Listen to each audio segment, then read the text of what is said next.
Here we go. Whenever you're ready, Anth, we're good to go, sir. All right, everyone, welcome back to the RDN Roller Show, late night edition for me here on the East Coast. But we have a very, very special guest. I think this is your second time on the podcast, at least. It may even be more, but we have Nick Boyarsky. Nick, how's everything been going out there on the West Coast? You just got done the Irvine Regional. How did that go, and how's life been going in general? This is, I think, the first time I've been in my own house for longer than like 5 days since Easter. Going well for me right now. Yeah, April was a busy one. Had pretty much somewhere to go every single weekend. Man, so you're a busy man. What have you been doing? Is it just with the roller stuff? I mean, college roller, Yeah, just Irvine. we had what did we have? Zona Cup tournament in Arizona at the beginning of the month, then Nationals for ASU, then the Irvine Arch qualifier. And I think there was something else in between in there. But yeah, it's been a couple A weeks new for sure. will release as well too. Yeah, that in the middle of all of it, exactly. It's busy man, busy man. We got a lot to talk about. One big thing kind of want to talk about too, right off the bat, is USA tryouts, in particular junior men's. Yep. You're one of the head coaches on the team as well too for the junior men's, and you guys are going to. This is in Paraguay, correct? Yep. Okay. Have you ever been to Paraguay? Other than I have not. I realized the other day I've been all over this globe. I have never set foot in South America. So okay. that'll be a new one for me. I'm excited. Have you done any research or like the food of like what you're excited to see or do? I'll just kind of go with the flow, whatever's going on there. It does look amazing. Like obviously Googled it, looked at the city, looked at the area it's in. It's going to be awesome. I'm really excited for it.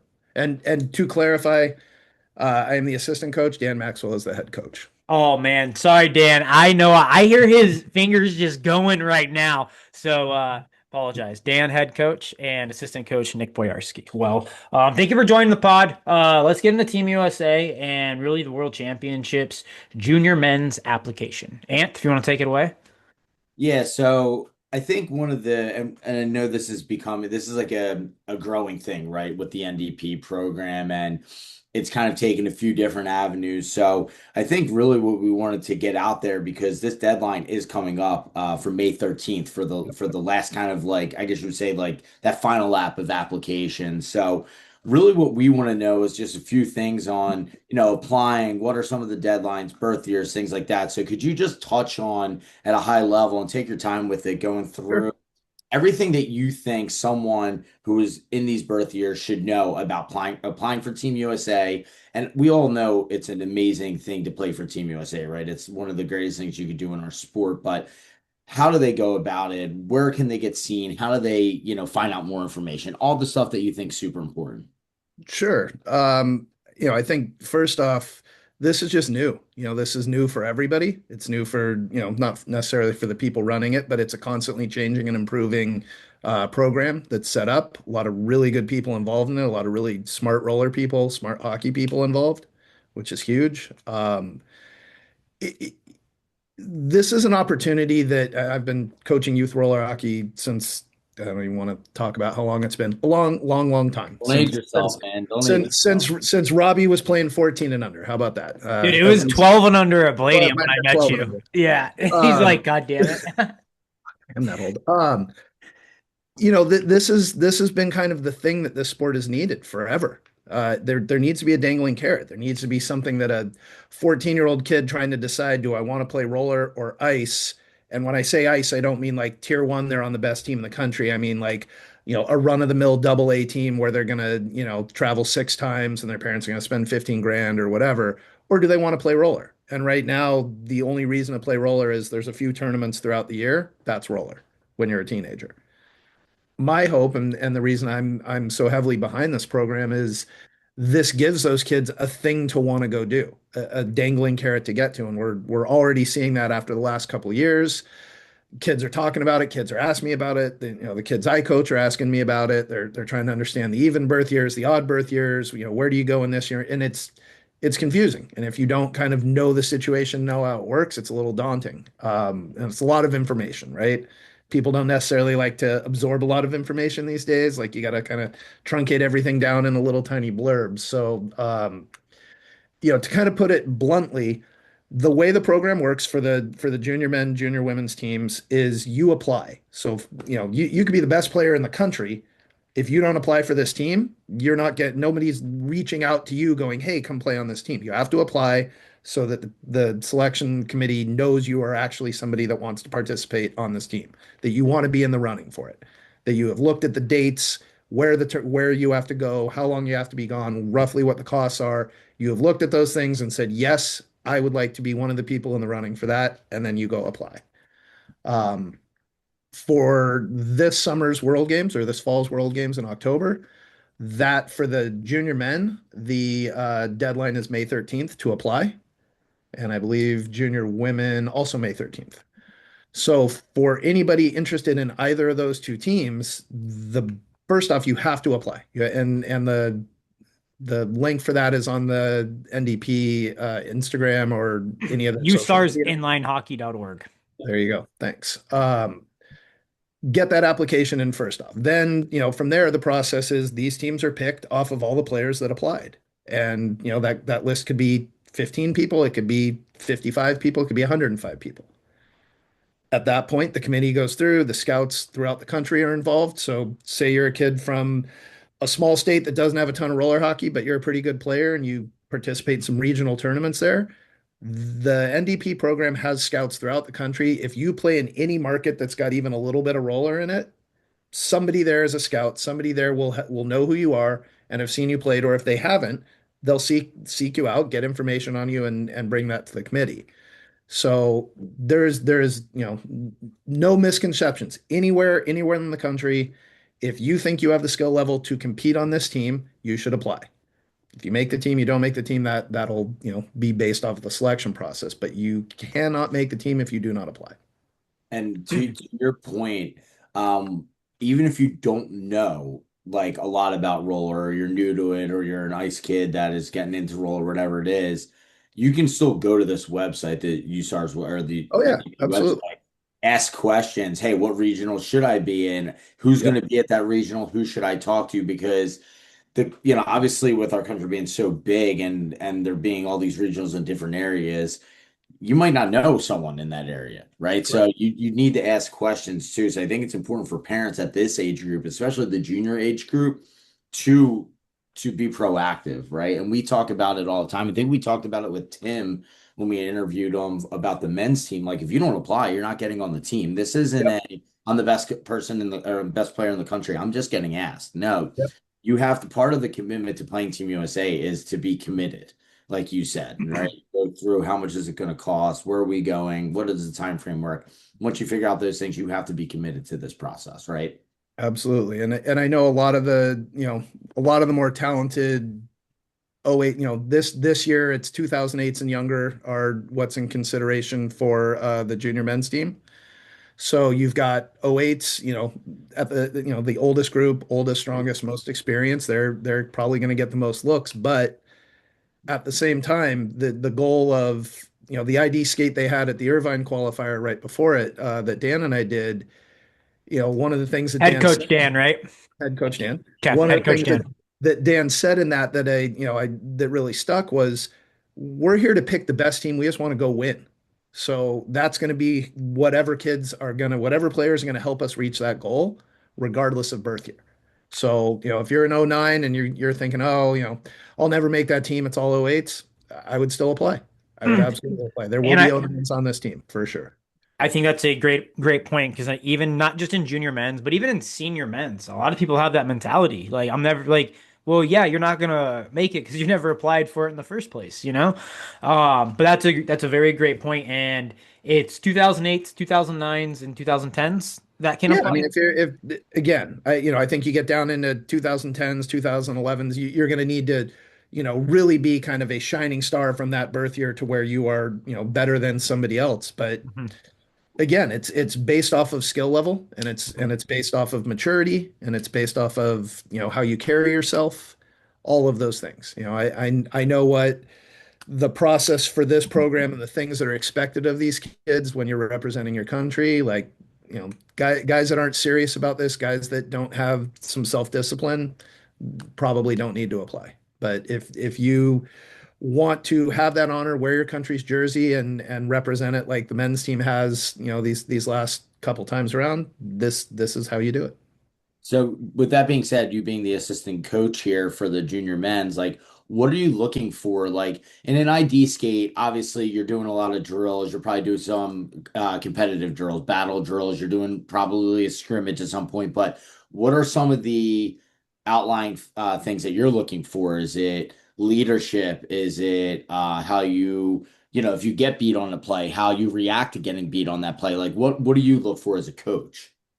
I think what and again, I'll speak for Dan a little bit just because we had conversations about kind of what we're looking for, and I think it's a good dynamic. We both kind of have the same mentality and kind of want the same things out of people, so I think it'll be a good match on the bench together. But I think the general thing we're looking for is obviously you have to have a skill set, you have to have a compete level. Like, there's plenty of guys out there that are skilled, but give up on things, don't compete, make a mistake, don't try to make up for it, come to the bench, slam your stick. Like those are in a giant pool of kids. If it's you and three other kids and your skill levels are exactly the same, but one of you has that and the other one doesn't, that's an easy pick.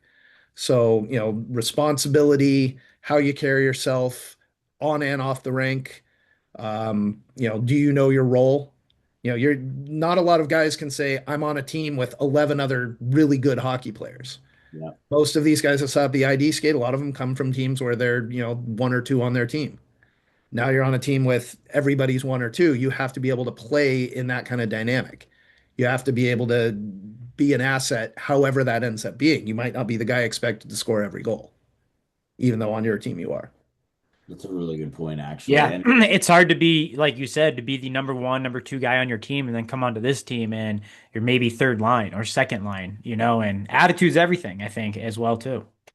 Yeah, it's one of the coolest things in that ID skate. Dan had Travis Noe and his son Hayden out there, Hayden Maxwell, both helping us, and Hayden got to tell stories about when he was on the junior team, when he was their age, and what an experience it was for him. I thought that was really cool. If I was any of those kids and listened to that and didn't want to make this team more than I did a minute ago, you'd be crazy. yeah.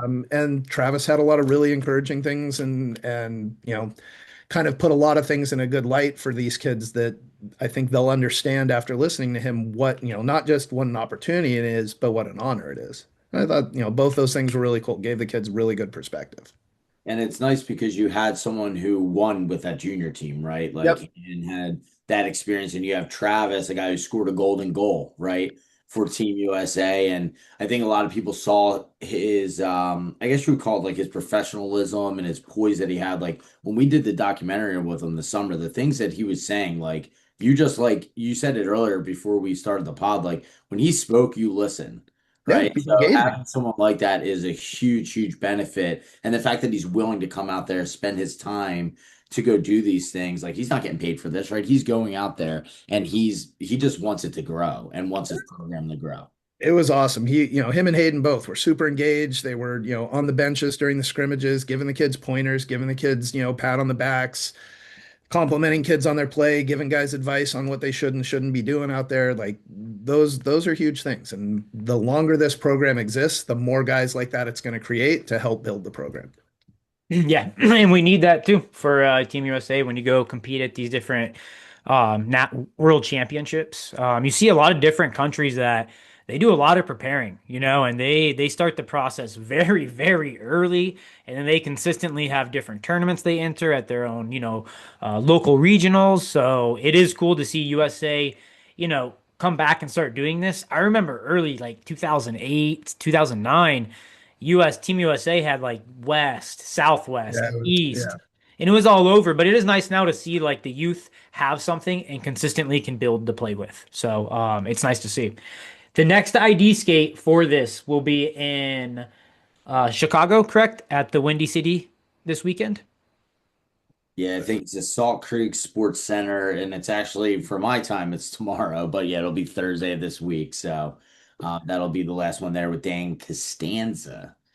So another great guy that's involved. And then we actually have just more of a skills clinic for maybe like I guess this would be more geared towards like the younger crowd just to kind of get involved and for parents to find out more information. We have one over here on the East Coast at the champion of the March Rink Madness that we did at the Great American Center. Great American Center. So they're going to be hosting an NDP skills clinic with Christian Petramonico and Max Halverson. And Max is another one of those guys who's just highly Yep. respected in the sport. And Christian, he's a kid that he's a great player as well, but even off the rink, this kid, when we ran a little youth league around here, he was a straight A student, so we did student athlete award. This kid had like a 4.2 GPA. I didn't even know that was possible. So he's a kid who, again, has played in the program, but also a good role model off the rink too. And I say that like jokingly, but it is kind of crazy at a 4.2, right? So Yeah. Yeah, that's but he's awesome. a great guy off the rink, great parents as well. So he's another good person, at least on the East Coast,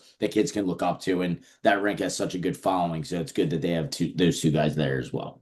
That's awesome. Yeah, those are great events to get on the radar. And even if you're a younger player, you're a 2010, 11, 12, even younger, there is, the way this is set up now, every summer there is an international event that Team USA will compete in. You've got on the even years, you have the World Games, and on the odd years, you'll have the Global Challenge at State Wars. And I know Tim and those guys are working hard to get more countries involved in that. I think you'll end up seeing, no crystal ball. I think next time that event happens, you'll see 6 or 7 countries instead of 4 or 5. And I think that'll just keep growing. So every summer there is an opportunity to wear your country's colors and play for Team USA. So the more these younger kids kind of get that understanding of how this works, every year you've got to apply to be, in the running for that team. Whatever tournaments you're at, Narch, State Wars, Tours, Wish Cup, Legends, wherever you're playing, there is somebody there involved in the national development program that is watching the birth years that are going to kind of be eligible for that next year. I know Maxwell flew out just to scout at I want to say Winter Wars East, and watched a bunch of kids there. Just again, didn't want to miss anyone, wanted to make sure everyone, on both coasts was getting seen. So that I believe that'll continue to happen throughout the years too. So just so we're like kind of wrapping this all up with the USA stuff. So the important deadline that we have right now is May 13th, right? So let's Correct. get that out so it didn't get kind of lost in a lot of the good information here. And if you want to apply, just go to usarsinlinehockey.org. It's literally the first thing you see on the page, so you can't miss it. But if you're still interested, it's a great way. And if you want more information, you can obviously reach out to their social accounts and the website as well. Absolutely. Because I think a lot of people may have questions and just need a conversation with someone like you or Yep. someone like Laura who's very heavily involved on it on the women's side. So like I think those conversations are important for parents to have because like Rob had I think said earlier, like people probably just write themselves off in the beginning without even trying to Yeah. apply. If you Or are just don't understand the process. yeah, Like, oh, I'll never make that team. Well, you won't if you don't even apply. exactly. Like, Obviously know your skill set. If you are not of the skill set that would make this team, sure you can still apply, but right. but if you are of that skill set or you believe you are, Yeah. and you're not sure, apply.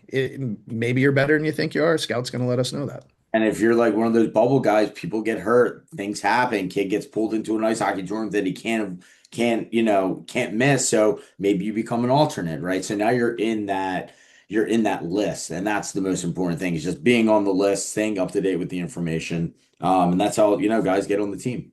Yep, absolutely. And just wrapping it up, junior men's will be in Paraguay October 2nd through the 9th. Correct. Cool. Well, let's move on to Narch Regional Irvine, or I guess Narch Irvine Regional, this past weekend. I think Outcast probably had the nicest jerseys there. I don't know what you do, Boyo, or who Uh, designs these, but it is every year you got something special, and I love it. So, what inspired this new design first? uh, like all things roller hockey, it eventually just turns back to Tommy Toohey somewhere. So I'm just gonna say The probably goat, Toohey. the goat.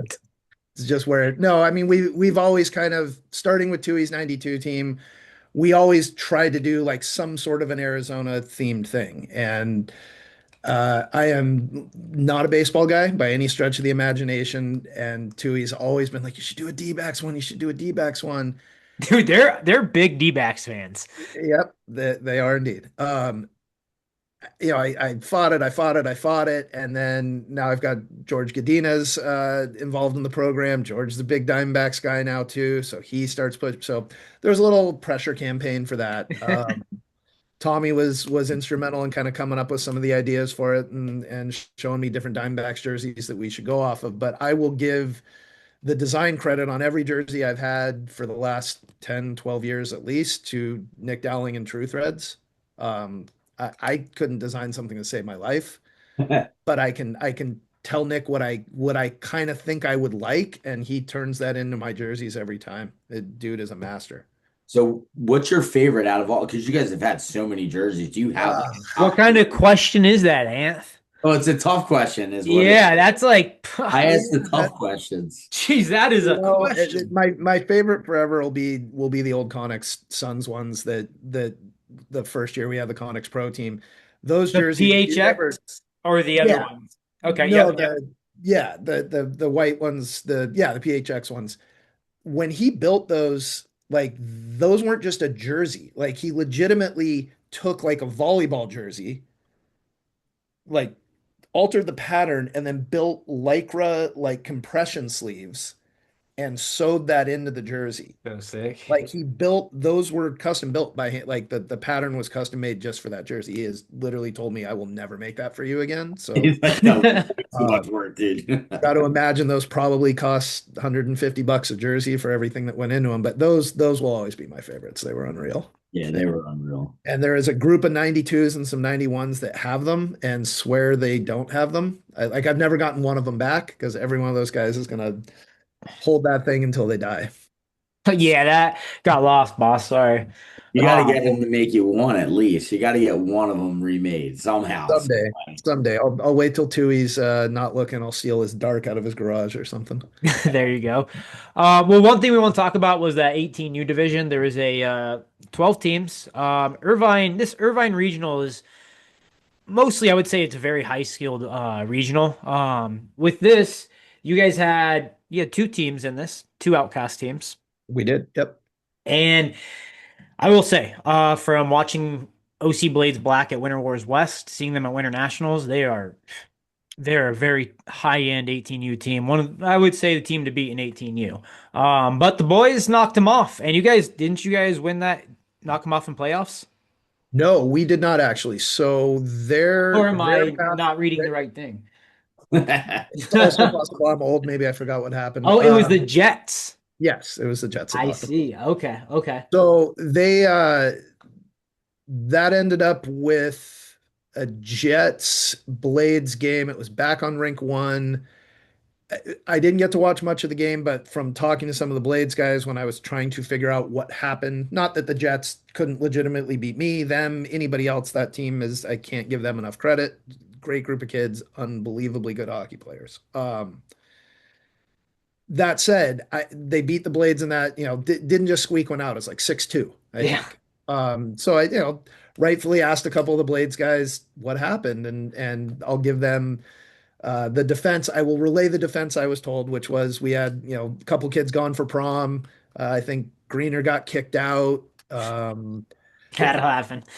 Yeah, I mean, just Wait, my boy Braylon got kicked out? the Oh God, I gotta nicest go. kid in the You world. just broke Rob's heart. I gotta call him right now. I gotta I call him can't right imagine what could have been done by that kid to get kicked out of a now. hockey That's what game. I'm So so like anybody else, he's got to tell he's such a great kid. he is.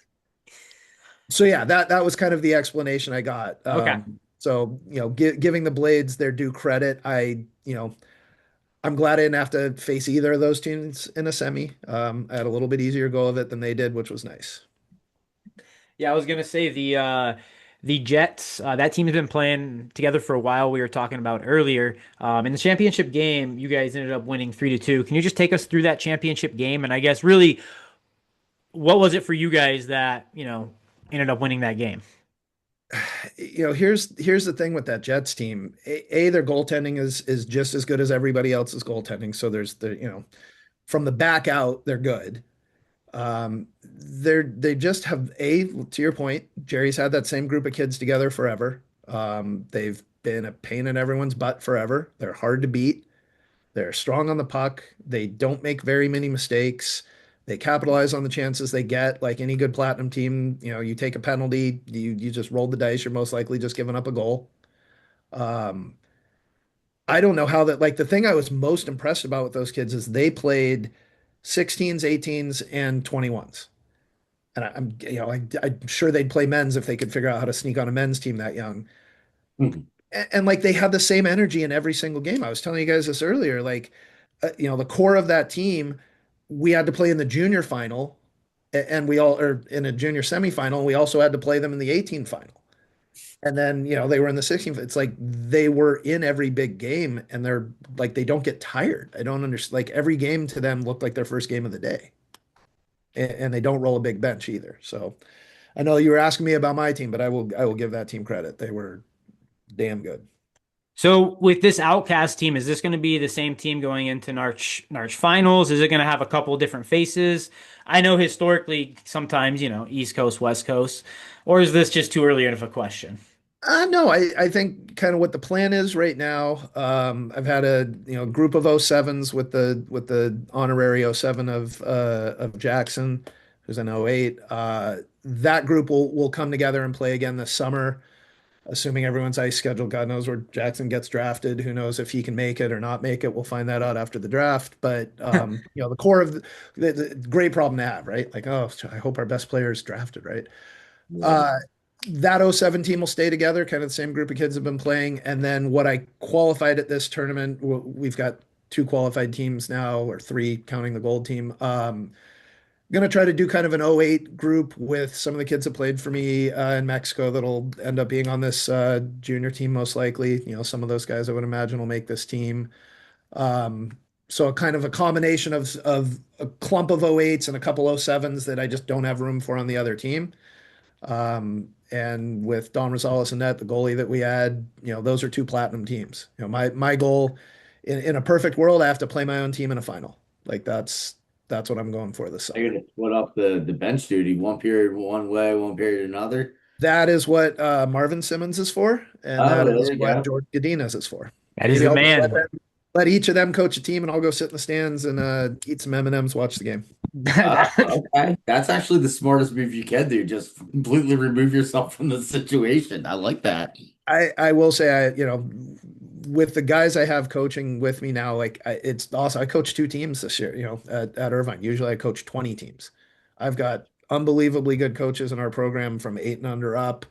Like I said, George Godinez stepping in. He's coaching our 12 and under platinum team and our 2010 platinum team. When Marvin gets back, he'll be on, a bunch of benches too. So really, really kind of happy with the group of coaches, kind of younger guys coming out of Arizona, giving me the ability to sunset a little bit and enjoy the tournament a little bit and not have to run around like a crazy person the whole time. There Well, you go. because you're one of the harder working men in the sport, so I think you deserve a little bit of M&Ms or whatever you said there I to agree. enjoy you good watching the game because usually you can't get you for more than 5 minutes. You're either dropping off a roster, running back to the Konixx booth, or coaching a game. And if you get any time to eat, that's a bonus. That's what the burrito guy over by the beer garden is. That's the lunch break. It was like I legitimately was like dumb, crazy hockey parent watching my own teams play, like just standing on the glass, yelling at kids. Went and yelled at a ref out of the drink when he didn't call something. Like I went full stupid hockey parent that whole tournament. And it was awesome. Like I loved just watching my jerseys play and not having to be on every bench. It was great. Some That's call that awesome. passion. Some just call that passion, corner guy. My dad was always a corner guy watching the game. So that's awesome. Um, Last thing, wrapping up the 18s. Yeah. Going into summer, Yep. who's the team on your radar, or who's the team to beat in 18s? I know it's so hard to tell. I mean, because you get the ice guys coming back. I always try to do these rankings. I get all these bicker in my ears. I think, I You always can't, got it's like trying to hold sand in your hands. You can't it rank is. what nobody knows. You ask Miro who's on his 18s team right now, he can't tell you for sure. You ask me, I can't tell you for sure. The No, only guy that can tell you for sure who's on his team is Maxwell because he's had the same kids playing since November. And absolutely. to answer that question, the Blades are always the team I assume I'm going to have to beat to get any Hmm. medal at Arch when it's on the West Coast. In any platinum group, it's the blades. That's the hill I've got to climb to be able to win. And more times than not, that's where I end up having to play. Absolutely. No, I'd say it's always hard. I mean, even in every, I think in every, even in pro, you don't know what guys are going to play, who's magically going to start playing roller, like Adam Ernie's a great example. He just randomly started playing, and then just now what, 6 years later, he's continually playing and just so dominant. But I remember the first year he started it with Ringster, and it was just like, who is this? And then slowly but surely just took over that team and is that leader for that team. So it's very true at all age levels. You never know until a week before, maybe even Thursday before that tournament. Yeah, I mean, I would say, uh, the Canadian roller hockey group that comes out every year, if it's not the Blades I'm playing in a final, it's them. Mhm. And they are gunning for us every time, and it's a great rivalry. It's a good game. They're always hard fought, hard passion games. I've squeaked two out on them. They're due one, so I know I've got to play the odds, and however hard I think we're gonna have to play to beat them, we're gonna have to play a little bit harder than that because you can't beat everybody every time. I'm Absolutely. sure the boys have Um, a little extra pep in their step when they play the Canadian boys too, right? Like a little bit of country pride there. So those games, I've seen those games. They get chippy, and especially at the 18U level, it's like hack Well, central. So and it's interesting. You get Jackson in there, and like some of those guys are his boys that he's hanging out with at home, right? And then right, he's got to play against them in a game, and like their buddies are walking around the rink. I think it was last summer. Like first shift, one of his buddies just got him like hard in the hands. Like just Jackson's got the puck way too long, doing way too many things with it, and eventually gets chopped in the arm and looks at the kid. Oh, we're doing that. That's what we're doing. And the kid's like, yeah, I want to fucking win. Like I'm gonna chop the shit out of you the rest of the game. Every time you backhand towing me, I'm gonna try to put my stick through your stick. I love that. Just made him play harder, which is awesome. Before we move on to the new wheel, Connex Yeah. Pier 3, we got to talk about the guy you just mentioned, Jackson Cover. I Yep. think you've been coaching him since what, like 10U, No, no, 8U? that Aldi, Was that Aldrich? yeah, Aldrich Okay. built that foundation. Well, Dude, the Nick kid's is just a so natural humble. He does freaking not freak. want to take credit for ever anything. I love that about you. Um, well, I mean, there's a lot of people working really hard in this sport. Like, I don't need to Absolutely. take, I'm doing my stuff. I don't need to take other people's credit. Yeah, Aldi coached him when he was in the Cayman Islands when he was coaching over there for whatever that was, 2 or 3 years. But I mean, I, my favorite Jackson story is this: when he was uh, first year 10, he was playing up, or second year 10, he was playing up on a 14U team for the Cayman Islands. I remember this because a group of 05s I had that were, at the time a pretty good gold, kind of fringe gold platinum team. We're playing this Cayman Island team, and I knew who Jackson was because I'd seen him play, and Darren, used to talk about him all the time. So I tell the kids in the locker room beforehand, this kid right here is going to score 5, 6 goals on you if you are not careful. We will lose this game to a kid that is 3 years younger, 4 years younger than you guys if you are not careful. And they're probably like, nah, And nah. they looked at all the Cayman Islands kids. You got, boys, girls, shoulder pads, whatever. And then just Jackson just skating around. Puck drops, face off win, goes, scores. Puck drops, face off, goes, scores.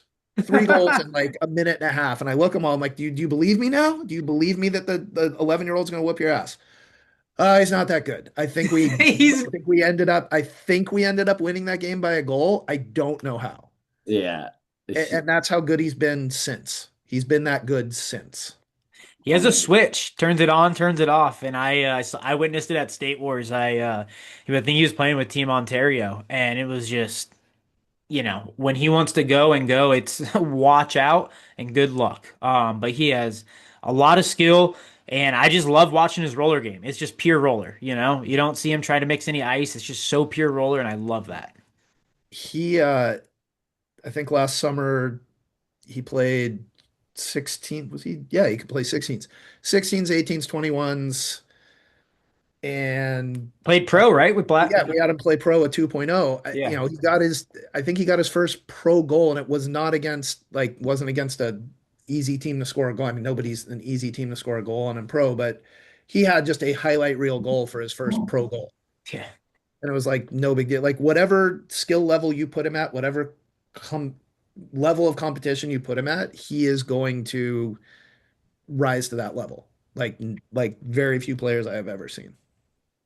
It's unbelievable. I mean, like you said, he's going to be drafted. Like he's like that's the kind of guy you're dealing with, right? So it's unbelievable that you've been with him for this long. I mean, I'm sure it's just like a blessing for you as well. So You know, he just the funniest part of this is like when I put him on that group of '07s, they had 8 guys already, and they were Brandon Gorzinski. I remember, kind of threw a little fit. He was probably 15, 16. He's like, well, I don't want 9 guys. Why do we have to have 9 guys? I don't want to play with 9 guys.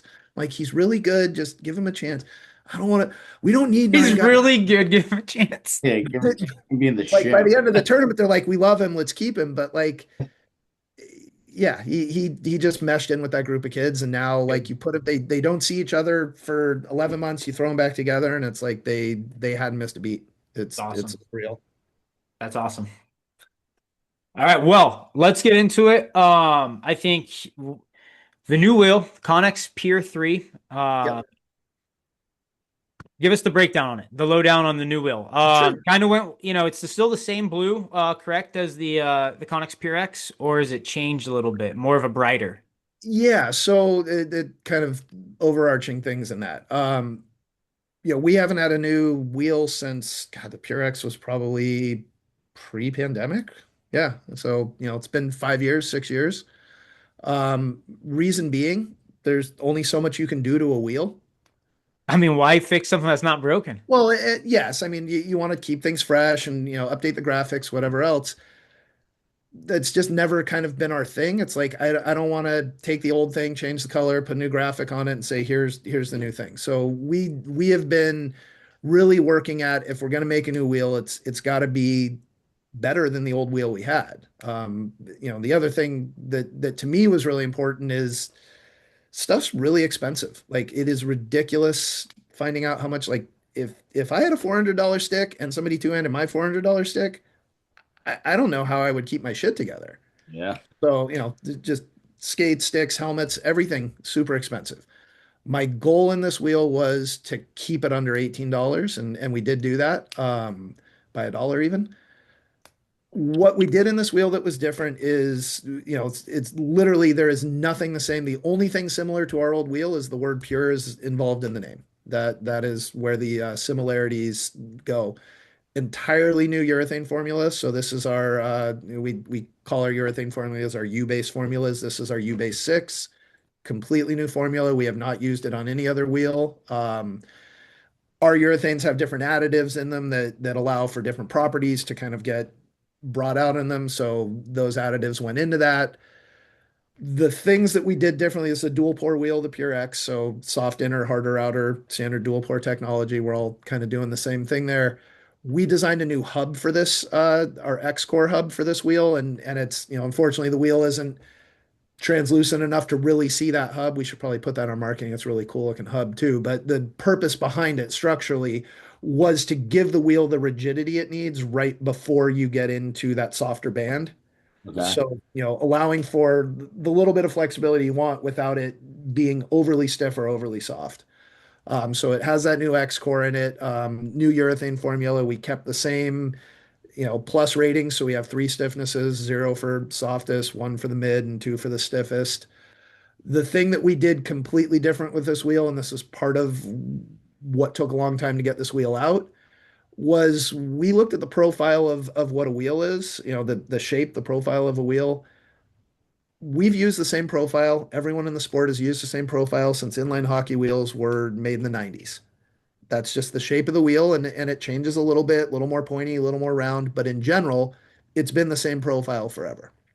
Since this was an all new wheel from the ground up, there was going to be a new mold for it. So we took our time and really looked at a bunch of different formulas. The guy I worked for, Ken Schneider, hockey guy from back in the day, engineering background, and he walked me through a bunch of different profiles and why we would do things one way or another. And the profile that we came up with, which we're calling our quick grip profile, is just a little bit wider wheel than what you're used to. It's not the overall width. It's just, and I unfortunately I don't live anywhere near a factory. I don't have any with me. I gave away my last set in Irvine, so I don't have any at home to show, or I would have brought one. But that radius basically gives you a little bit bigger riding surface, a little bit bigger turning surface. So on a hard cut or a hard edge, you're not slipping out. It's going to hold its edge a little Yeah. bit longer.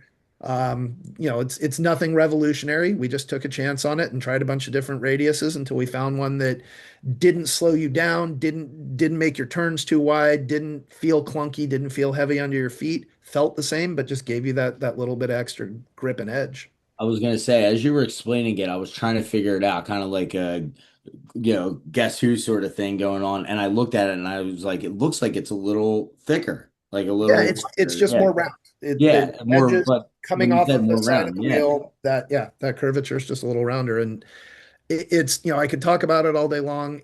Once you skate on it, it's easy to see where the benefits are. The two guys that the most in our process for this, yeah, there you go. Um, great tech work, Rob. is that whose site is that? Ice Warehouse. Oh, there you go. Okay, that's what I figured. With that, like the two guys in testing when they came back to us with, Can you name the testers? yeah, absolutely. The two that everyone in the process was great. There's a lot of guys in there. The two that kind of stood out the most to me just in their skating ability, Christian Acosta. Great guy to have on that wheel too, speeding around everywhere. He's one of the best skaters in the sport, for Have sure. you seen me skate? Again, he's one of the best skaters Okay, in the good. sport.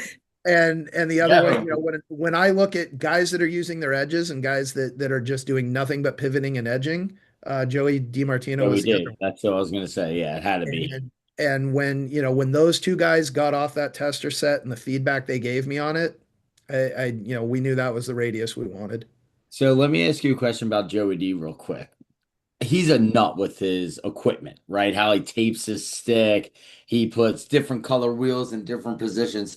How much of a struggle is that for you? Like when he You was know what? testing this, he's With probably Joe, the best person for the feedback. he let Joe be Joe. Like he, Yeah. whatever Joey wants to do, Joey's going to do. For a long time, he rocked two pink Pulsar X's and Yep. two pure X's. Sometimes they would be in the like spots where I'm like, buddy, I don't know if that really is doing what you think it's doing for you. But then you watch him play and you're like, I don't think I could put And blocks you on his can't say feet. anything. You could put blocks on his feet. He's still going to be just as good. He's he's so But particular. Like you'd he have is, looks facing and out, looks facing he's in. great for testing because he has questions, right? Like some of these guys, I give him wheels, like, hey, we're testing this. I don't usually poison the well. I just like, here's some wheels. I'm gonna hit you up in a week and ask you some questions. Joey has questions, like, That's good. not in an annoying way, like Yeah, in a good way. Like, I have questions. Why is this way? How come you don't do this? Like, those are guys I want testing stuff. that's We great. need Joey in the R&D factory Yeah, with the chemical He glass sounds like design. he is. Yeah. He is the So, R&D guy. can I ask you a question then? So yeah. What's up? last year, you know, here at RDN, if I see something, I take it and I post it. That's what's going to happen. And then I deal with whatever comes afterwards. And that's going to happen just like how when I go off on NCRHA and 10 minutes later, I got the whole NCRHA staff down my neck. I'm like, "Hey, it You put happens." Rob in witness protection. Yeah. Coggin was mad. Um is this the same wheel last year that we posted that one of I think the different colored one? I don't want to say it, orange color. Oh, that was actually part of this testing Okay, process. that's what I thought. Yeah. And just from looking at that wheel to this, like yeah, just from that size a little, I'm assuming, but it's a I love this the color of it, that pure three. Is that like a translucent blue? Is that what you're going? Yeah, one of the things that with the manufacturers we've used, and everybody's urethane is different, everyone's formulas are different. It's everyone's got their own kind of secret sauce to what they're making and what factory it's being made at or what production facility it's being made at.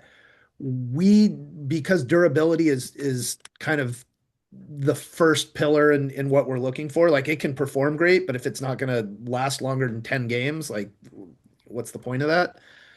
We found in all our testing that the more translucency there is, at least from our supplier, the more translucent the wheel is, the less durable that wheel tends to be.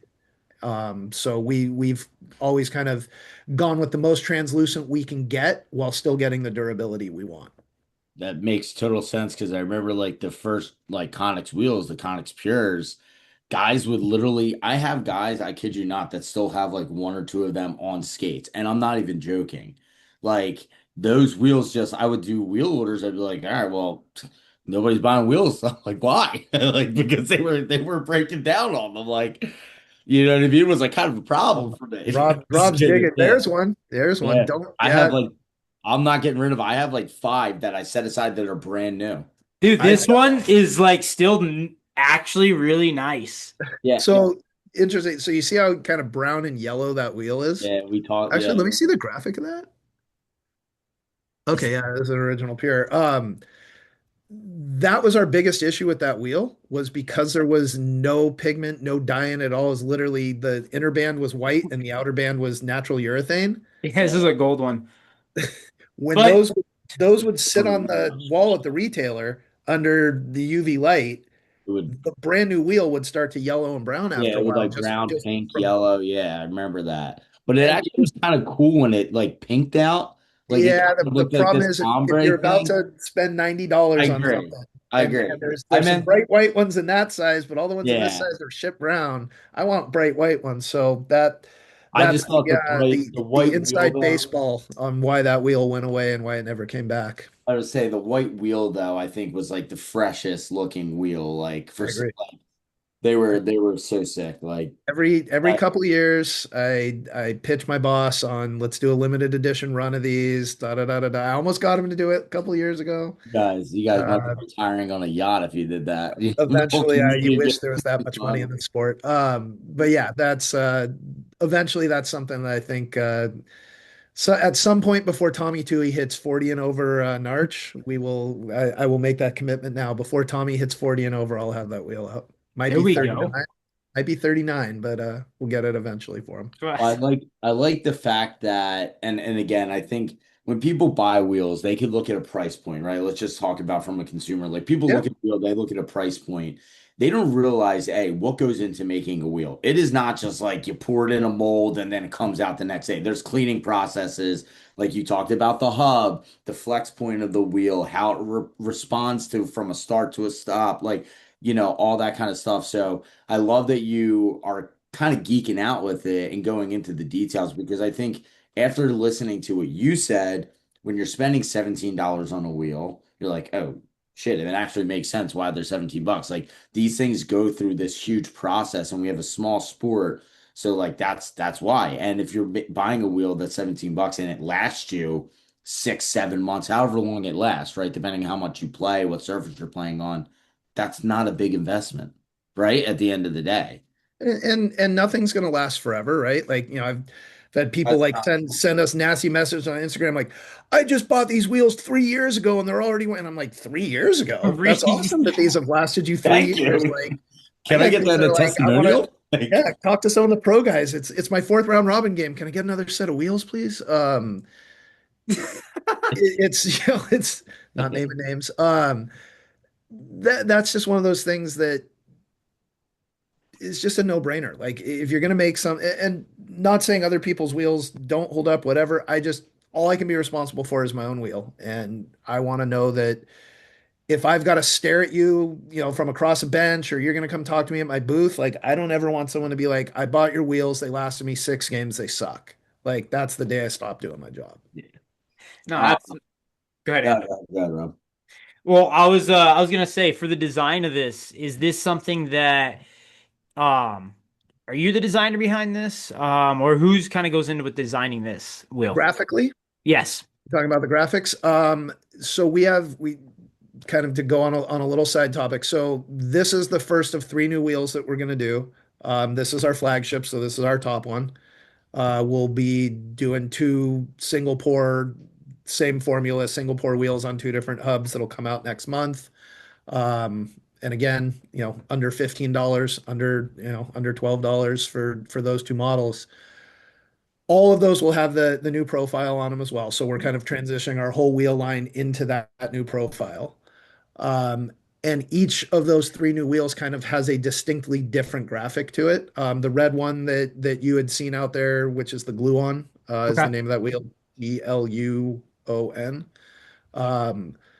That wheel is coming out as a single pour wheel. It's like a really bright green wheel that with that glue on graphic. Really cool looking wheel. The one right below it, the Nova, really cool, like different graphic style, different process of putting the graphic on the wheel than anything we've done. So each of these wheels kind of has a unique graphic to it. The Pure 3, we went through like a bunch of different versions of this graphic and this is the one we ended up with. It's a little bit of a throwback to the old. I think you held one up a minute ago, the old Konixx Tachyon wheel Oh yeah, yeah, yeah. that had a very loyal, very angry when we stopped making them Yeah. following. Oh Yeah, yeah. yeah. Boozman was like your biggest advocate of those, right? I got hate messages when that one stopped too. Yeah, these So it's a little bit of an homage to that wheel, and I will I'll throw same guy that's been making all my jersey designs for years helps me out with wheel designs as well. Nick Fallon. Yeah, no, he's a man with the designs. He can whip up some nasty designs. Agreed. And one thing I know personally, I wanted to bring this up to you because we at Winter Nationals we wanted to talk about this. We didn't get to touch on it. We haven't really talked about the Konixx bolt frame either. Oh yeah. We did Where talk. we just got, I think I tore my groin like 25 minutes later, so it just We didn't did. happen. But why don't we talk about that real quick? Because Sure. you were talking about it to me. I was like super interested in it. So just go into some of those like you were doing with the wheels, kind of Yeah. features, Sure. bits of Yeah. that. The same kind of principle. We when we come out with a new product, whether it's a Konixx product or a Hilo product, and Hilo is our bearing and accessory line. We have the cork bearing through there, a bunch of different little, roller hockey specific accessory products. Um, we do that when we see a hole, when we see somewhere that's like, someone used to make this thing and everyone liked it, but no one makes anymore. Let's make a really good wheel treatment that helps refresh the grip on a, lightly used set of wheels. Let's make a better bearing cleaner system because, the ones that are out there don't seem to, be multi-use. So like we find little areas where we see something new and find a hole and go, how can we fill that hole with a product we can sell? Frames are one of those things. And my background before I did this job, I worked in hockey retail for, again, way longer than I want to think about, decade and a half, 2 decades, something like that.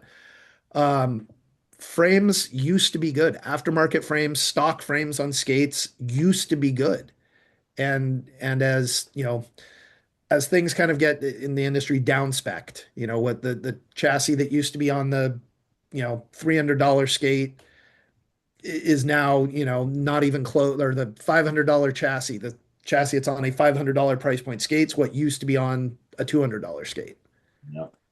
So frames are just one of those things that for most people, you never think about them. They're on your skate, you just skate on them, and eventually you buy new skates, unless you happen to catch a puck in the wrong place, and now you're out for the rest of your game. I coach so much hockey, as you guys know.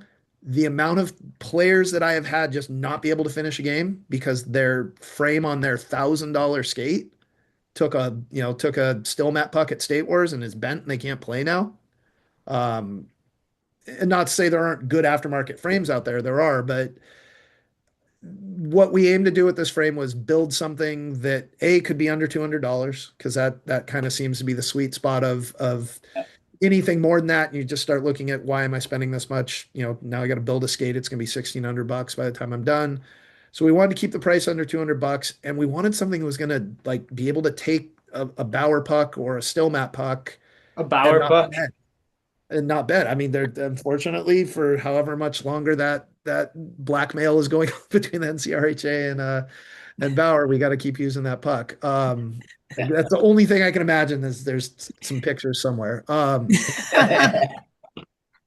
And I say that for every player that has played in this league over the last few years or is playing It's in it. just mind-boggling how There's that a puck bunch is of them still going like used. this right now as I said that. It's That's a the great one. outdoor puck. Yeah, it's a great. I It's a just great outdoor puck. I mean, I don't mean to slander the Bauer puck. It's not a terrible puck. It's just hard when you're not used to that puck, and this is the only It's the only place league. you ever use it. Yeah, yeah. It doesn't help that Every puck has its doesn't downfalls, hold right? up. Like it's Yes. the problem with the sport. Like we're using 7 different pucks to play one sport. It's crazy. But Well, anyway, we're working on that too, but that's for another discussion.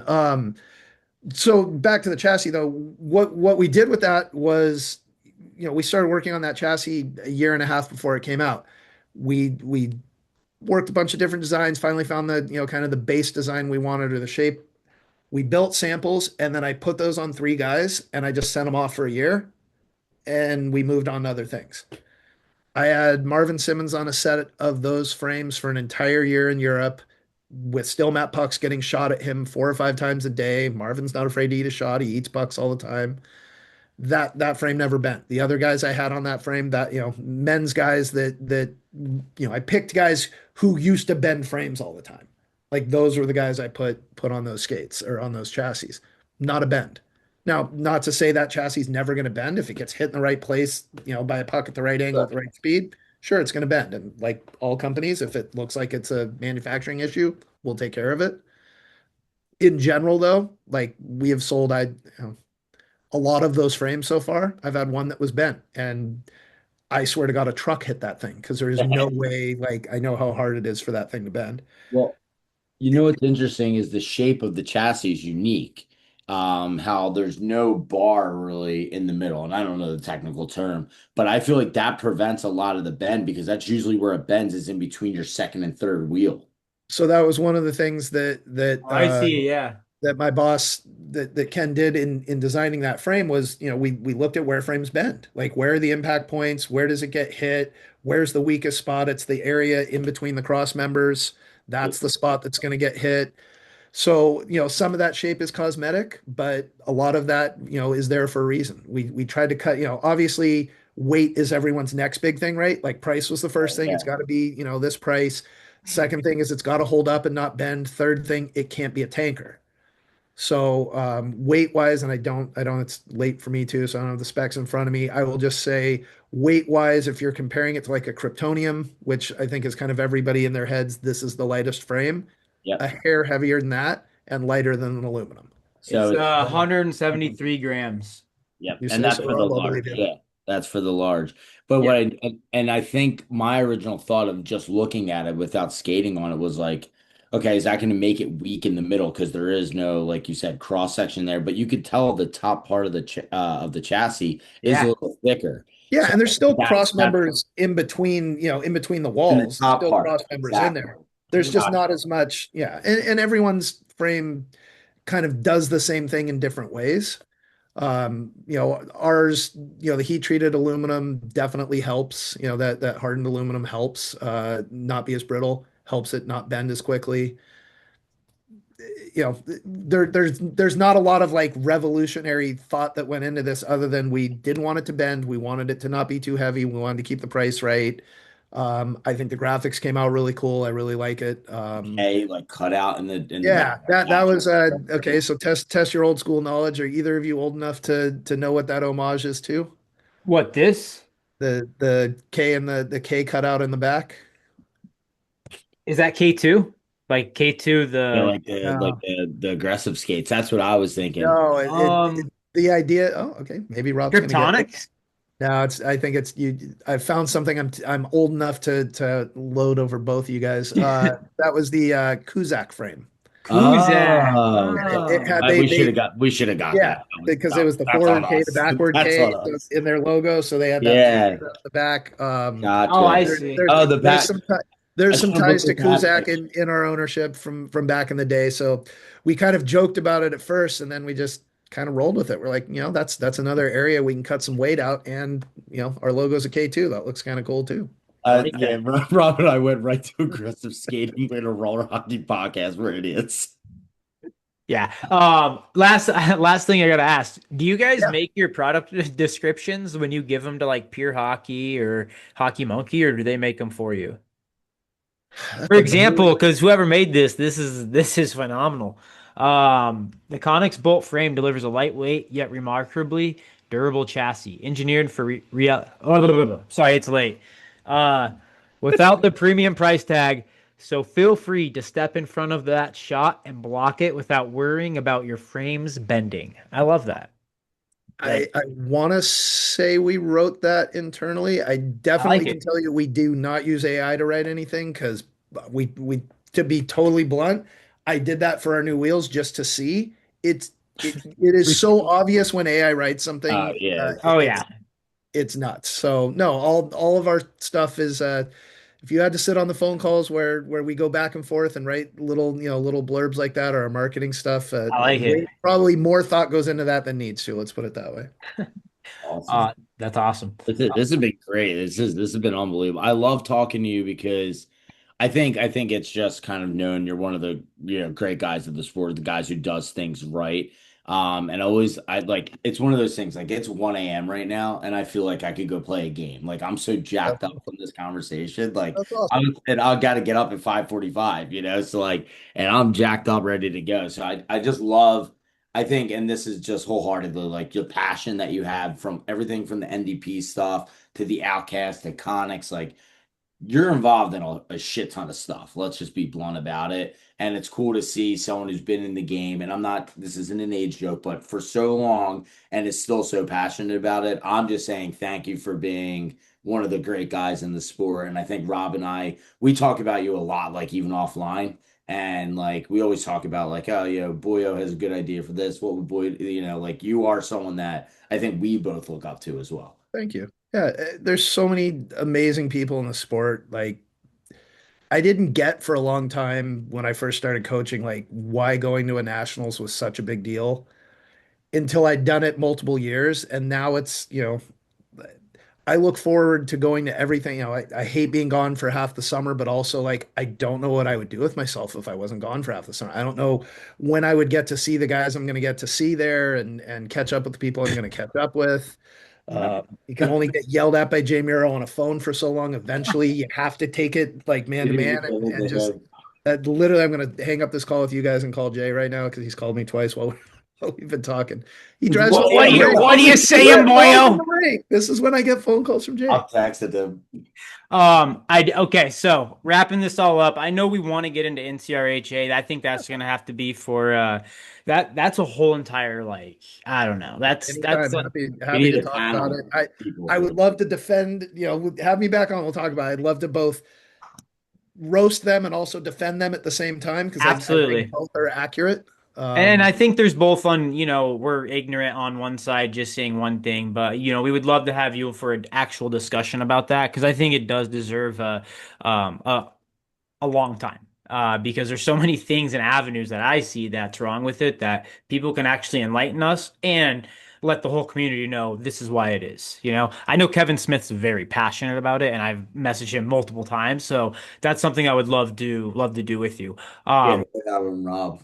yeah, that's my boy. One thing though, I do have to say, okay, Ant's being a little, he's how much you do for the sport, and I couldn't top what Ant said anymore. I couldn't agree more. I am going to leave this pod with this. One of the biggest reasons why RDN was started was actually from a Facebook post you made. And it was really? based off, yes, and it was based off of about Ian Prescott. And there was that Facebook post has stuck with me, and it was like if you want to leave an impact on the sport, do it passionately and, put your whole heart into it. And I know he did coast to coast with NCRHA, but I just want to say thank you. That Facebook post is a big reason why RDN started because you said if you're going to give back to the sport, this is what you should do. And we love roller and we want to talk about it. So thank you. I want to end the pod on that. So thank you for that Facebook post. I'm sure you know exactly which one I'm talking about, but I, I do.